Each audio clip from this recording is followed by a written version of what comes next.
Welcome back to Screen Love Affair. Today we're here to talk about Lee Corrin's The Mummy. Not The Mummy with Brendan Fraser, the beloved swashbuckling franchise we've all come to grow and love as 90s babies. We're talking about the new Blumhouse film, and I gotta say, for better or worse, is a Blumhouse film. Like, is he a big enough deal? Is this some sort of IP battle for the Mummy franchise title? And ultimately, I don't really know, because I do think, despite the movie not really being as awesome as I wanted it to be, Lee Corrin's directorial flair is really solidified with this movie coming off of Evil Dead Rise. This, for better or worse, feels like an Evil Dead entry and less like a The Mummy movie. This is a spoiler-free review, and I have to say off the rip that I found this movie to be kind of mid. I was so close to liking and loving the movie, but I think consolidating all my thoughts from the big picture of the 2 hours and 15-minute runtime, the movie was kind of mid. The first hour I liked and loved. The last hour, some things didn't really click for me. Talking about the highlights, I would say that it is a phenomenally directed movie with a ton of visual flair. Again, if you like Evil Dead Rise, I think you'll get a huge kick out of this movie.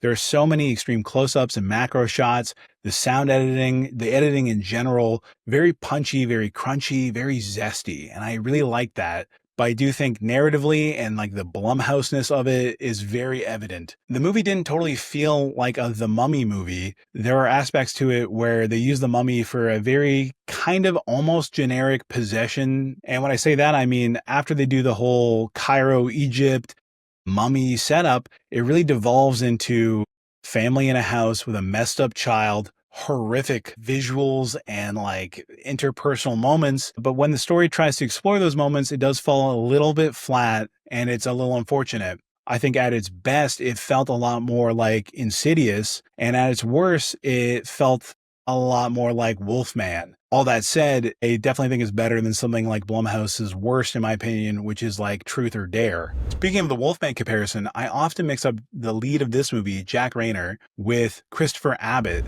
Christopher Abbott was the main guy in Wolfman and Possessor, and Jack Rayner, I couldn't figure out what he was in until after I was like, oh, he's the crappy boyfriend from Midsommar, which is kind of funny because now he's a checked-in partner. He's trying to be a good husband and dad, and it's not really going his way, but it's a very similar and somehow different role. And logically, he's the most logical character in the movie for the most part, and I don't know if I fully bought in. Jack Rayner does a pretty serviceable job, but I can't help but also compare him to Steve Zahn. He was in the most recent Anaconda movie, but I always think about him from the movie A Perfect Getaway in 2009, where there's a moment where people come up to him and go, "Are you okay, man? Your pupils are the size of almonds." Steve Zahn's very good at being funny and unhinged, where Jack Rayner doesn't necessarily get to be unhinged. He's just a very everyman guy. Again, I think that's why I mix him up with Christopher Abbott so much. They don't ever get to do a ton of range. They're just the guy in the story. And I think that shows here. The dynamic between him and his wife is a little bit tough. It's set up well enough, and I believe it to an extent,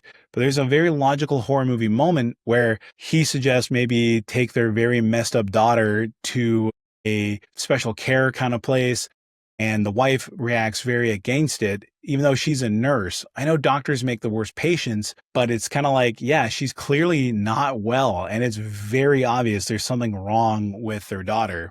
I'm not giving anything away because the synopsis of this movie was that a little girl goes missing, and 8 years later she shows back up, but something isn't right. That's the core of the movie, which leads to some of the greatest little body horror instances, gross creep factors. Without giving anything away, there's a scene where the mom and grandma are kind of grooming her in the bathroom, clipping her gross toenails and trying to make her look a little bit more normal because she is definitely not well. And that leads to some great moments of just like gore and insanity. And speaking of gore and insanity, the third act, which I have a lot of problems with narratively, does go balls to the wall. It feels like an Evil Dead Rise where the escalation of craziness is there. It feels so fun, but also in this case, I just felt like there wasn't enough homework done in that middle portion of the movie to justify the way it concludes. It's like so abstract and crazy that you think there's no way they can reset and go back to normal. Don't want to give anything away, but it is such a mixed bag. I can see why the Rotten Tomatoes are at like 50 some odd percent. This movie has a lot of pros and a lot of cons. Pros with his style and maybe the Blumhouse effect giving it all the cons, having to narratively structure it in such a way. This definitely didn't need to be a mummy movie. It could have been just something called like Katie or something. That's main girl who gets possessed, the daughter who goes missing, as mentioned in the synopsis. To cap things off, I would say that this movie should have been a tight 90 to maybe 100-minute movie. Instead, it's 2 hours and 15 minutes. I don't think they needed so many scenes in there. There's a plot line with the detective that I think works out well narratively, but there's some beats within that narrative that just felt like it was dragging out the plot or like very contrived. They do slow the pacing down incredibly to fill in the parents of the movie with what we, the audience, already know and suspect. I think smarter movies would have just streamlined it. Take that with a grain of salt. I think that the movie has a lot of enjoyable bits. If you liked Evil Dead Rise, you'll find some enjoyment here, but ultimately I don't think it's a bad movie. It's just not great. Again, I'm really trying not to give anything away and get into the nitpicks and a lot of the big plot issues I had. So take my word for it. Ultimately becomes a bit of a wash. It's a good popcorn movie or a date movie. Definitely better than like a January or February horror movie, not a summer blockbuster horror movie. That's probably why it came out in spring of 2026.